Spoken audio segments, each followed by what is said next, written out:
Desmond Ford was 40 years old the night his wife threw a party to celebrate leaving him, in a venue she had rented from a company whose name she had never thought to look up. She had sent the invitations 3 days after he moved his things out of their house in Nashville, a guest list of 41 people, her friends mostly, a few colleagues, her sister and 2 cousins, and one man whose name Desmond had learned 4 months earlier and had been thinking about carefully ever since. The venue was a restored event space on Fisk Street in the Germantown neighborhood, exposed brick and Edison lighting, and a bar along the south wall.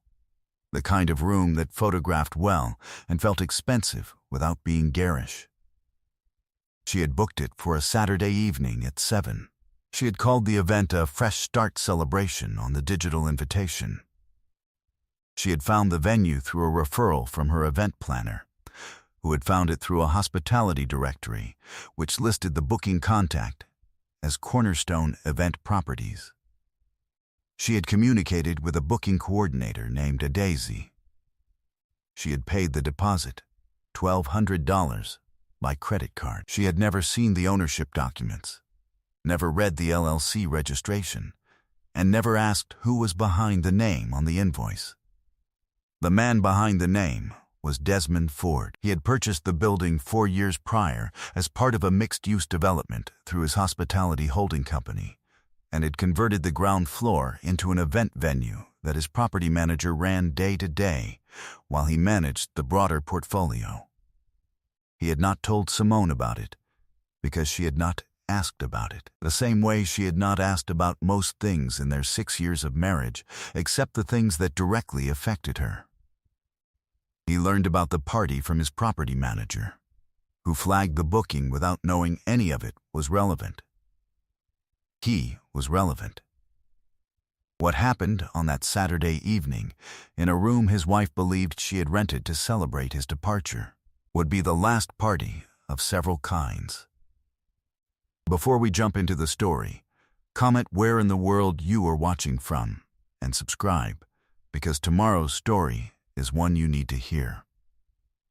Desmond Ford had always been a man of consistent habits, and the most consistent of them was early mornings in a quiet room with good coffee and no interruptions. He kept a standing desk in the small office off the kitchen of the house he now rented month to month in East Nashville, a furnished place, spare, sufficient, and by 6 each morning he was there with his laptop and the yellow legal pad he carried everywhere, and the particular organized silence of a man who had trained himself, over many years, to think before he spoke, and to plan before he moved. He ran a hospitality and commercial property company called Cornerstone Group that he had built over 14 years from a single storefront acquisition in Murfreesboro into a portfolio that currently included 7 commercial properties, 2 event venues, and a boutique hotel under development in the nation's neighborhood.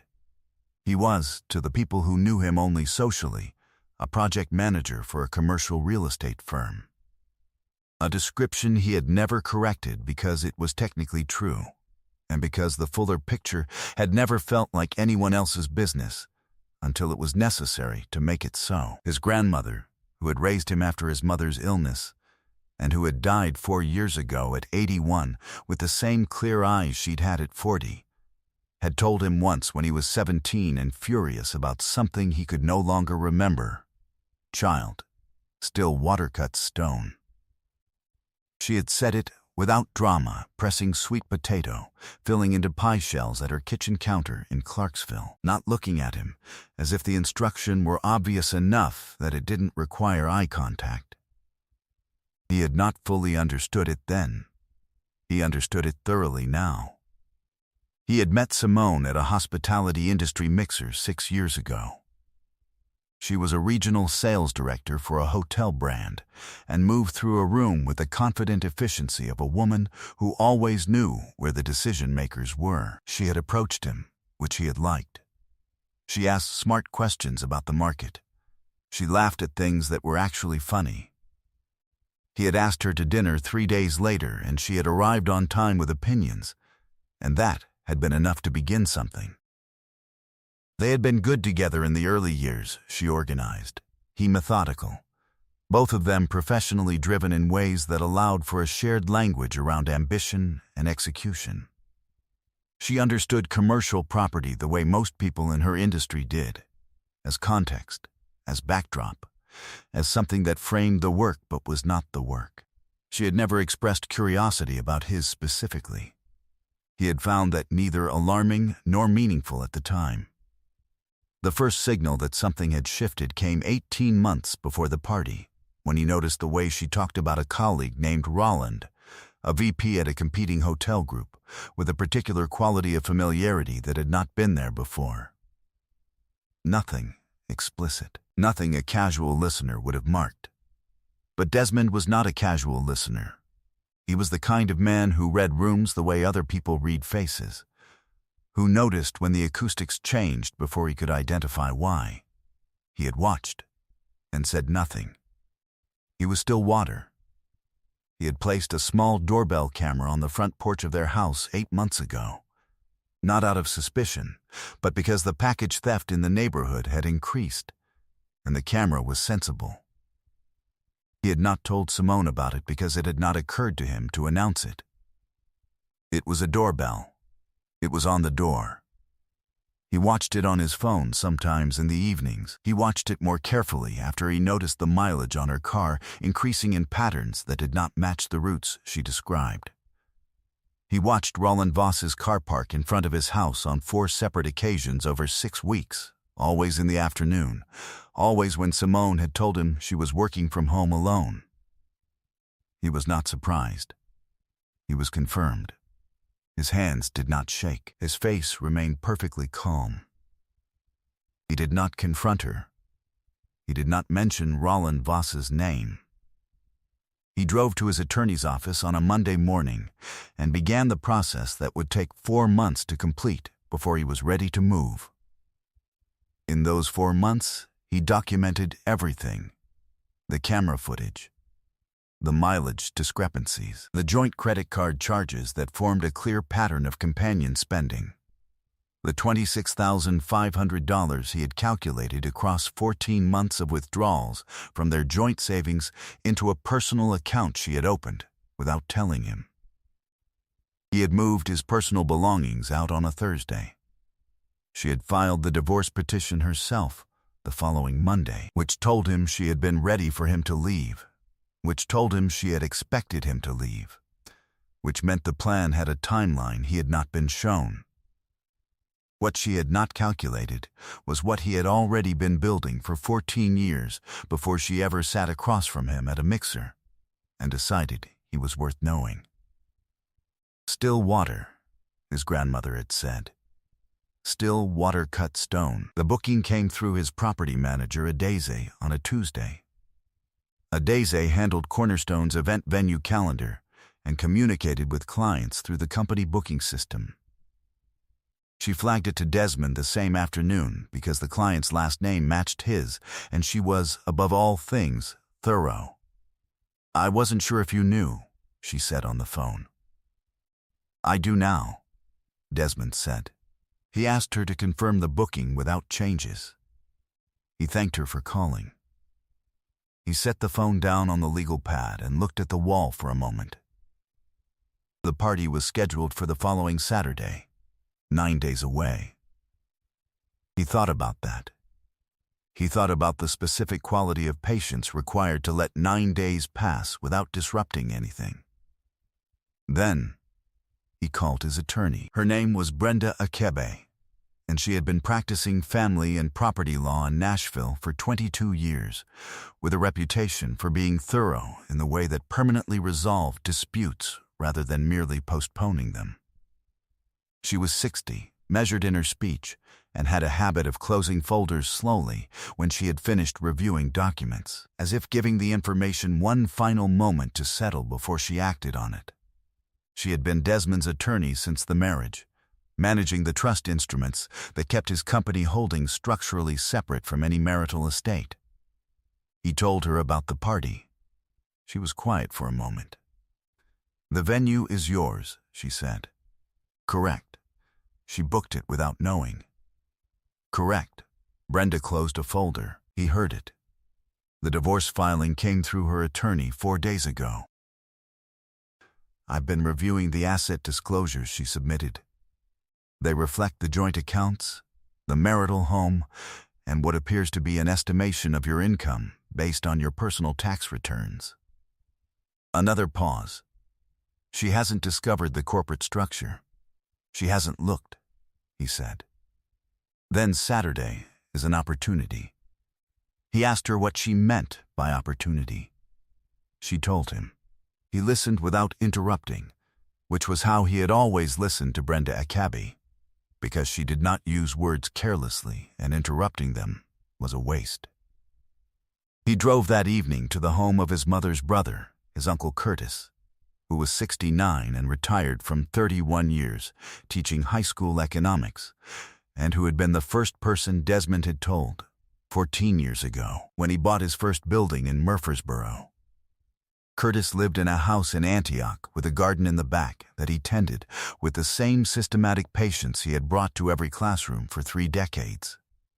Desmond found him on the back step with a glass of iced tea, watching the late light move through the tomato plants.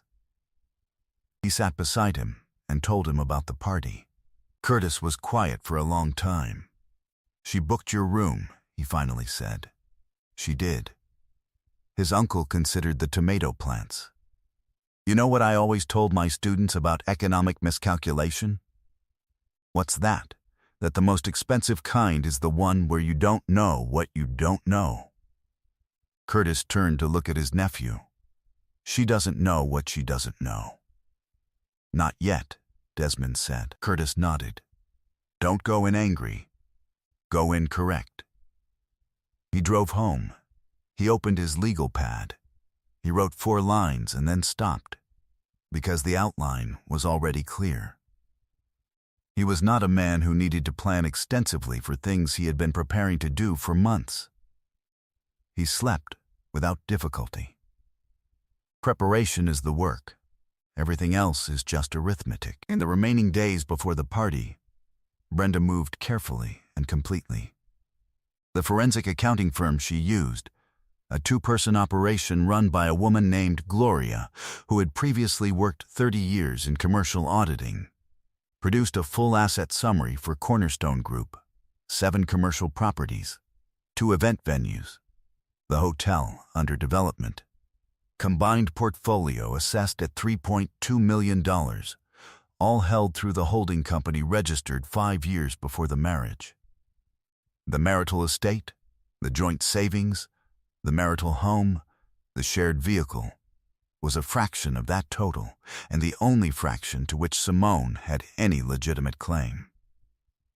Gloria also traced the $26,500 in joint savings withdrawals to a personal investment account Simone had opened in her maiden name 4 months before the divorce filing.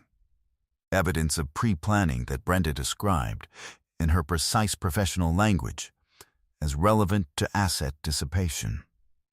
She filed a motion to freeze that account pending the divorce proceedings. The motion was approved on a Friday. The party was Saturday. Desmond had 2 conversations in the days before. The first was with Adeze, who he asked to greet him at the venue Saturday evening and to have a specific set of documents available in the venue's management office. She asked no questions, which he had always valued about her. The second was with Roland Voss. Not by phone.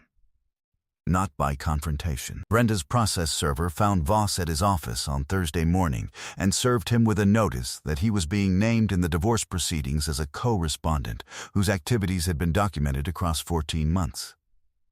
The notice was civil and specific and listed 4 dates and addresses. Desmond did not deliver it himself. He did not need to. He was not angry. He was precise. He arrived at the Fisk Street venue at 6:45 Saturday evening, 20 minutes before the party was scheduled to begin, through the side entrance that connected to the management offices. He was dressed in a navy suit, a white shirt, no tie, the clothes of a man who had somewhere considered to be, not a performance. Adeze met him inside. The documents were on the management desk. He reviewed them once, nodded, and waited. The guests arrived at 7. He could hear them through the wall, the accumulating sound of a party that believed itself to be celebrating something. Music from the speaker system he had installed during the renovation. Laughter. The particular high energy of a group of people who have been told this is an occasion. At 7:20, Adeze went into the main room and asked Simone Ford to step into the management office for a moment. A brief matter related to the booking. A standard thing. Nothing alarming. Simone came in with the expression of mild impatience that venue staff probably encountered often from clients who did not want to be pulled away from their own events. She stopped when she saw Desmond. She said his name. Then, she said nothing else for a moment. Brenda Akebe was already seated at the small management table. The documents were in a folder in front of her. "This won't take long," Desmond said. He was not smiling, and he was not cold. He was simply there, present and still, the way he had always been in the rooms that mattered. "I thought it made sense to meet here, since you already know the space. What are you doing here?"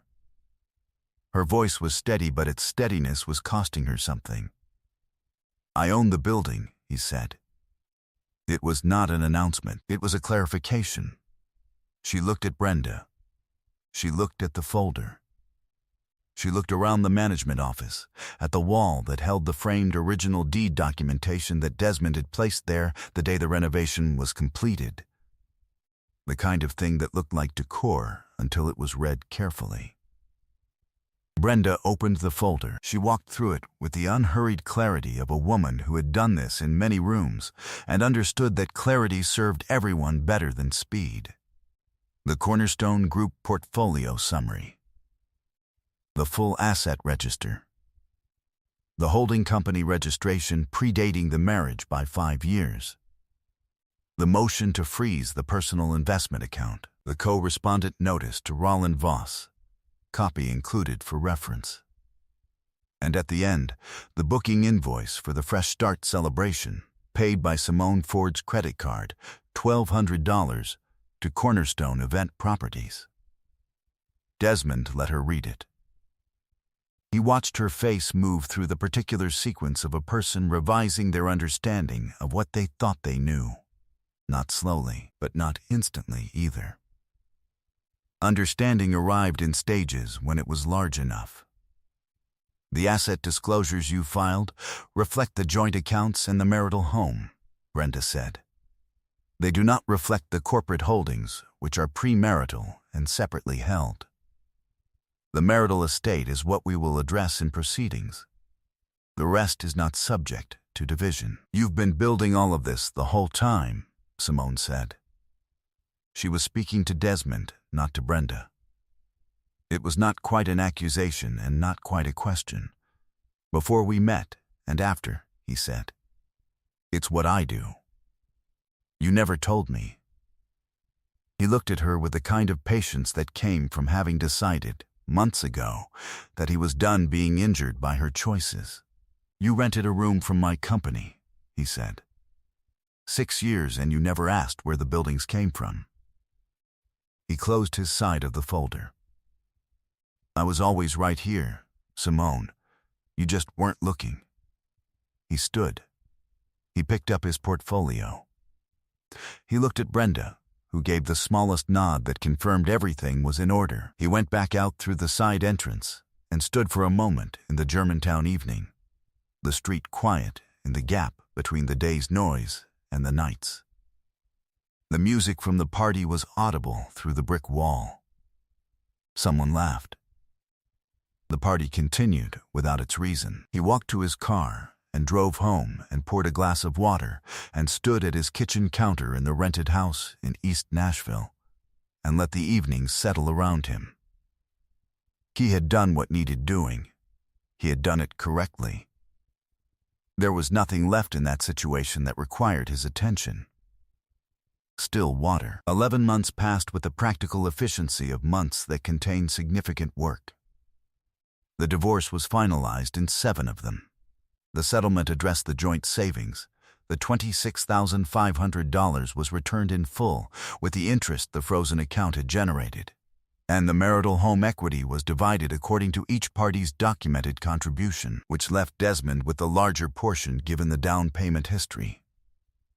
The co-respondent filing had not produced criminal charges, but it produced the kind of professional exposure that travel in an industry built on reputation. And Roland Voss had departed his VP position by mutual agreement 4 months after the notice was served.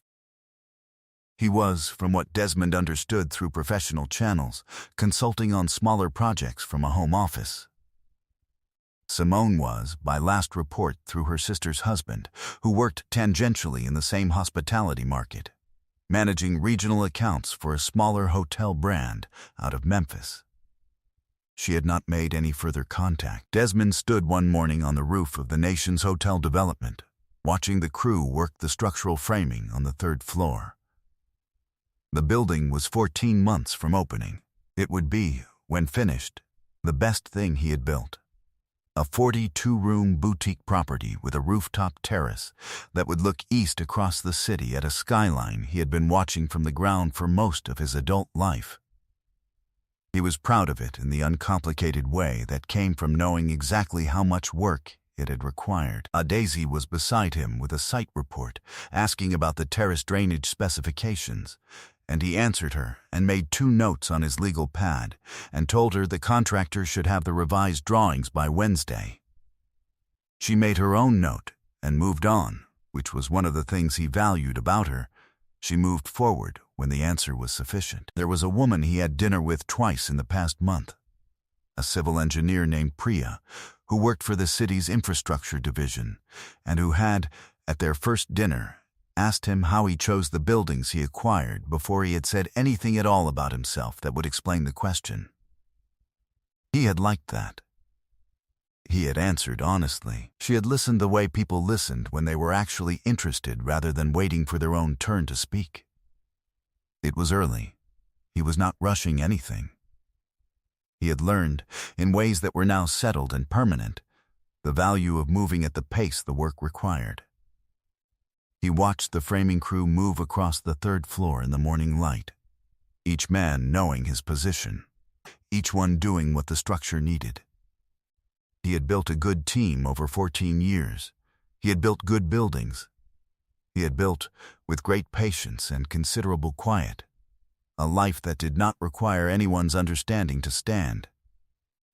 He was free. He was solvent. He was unbothered.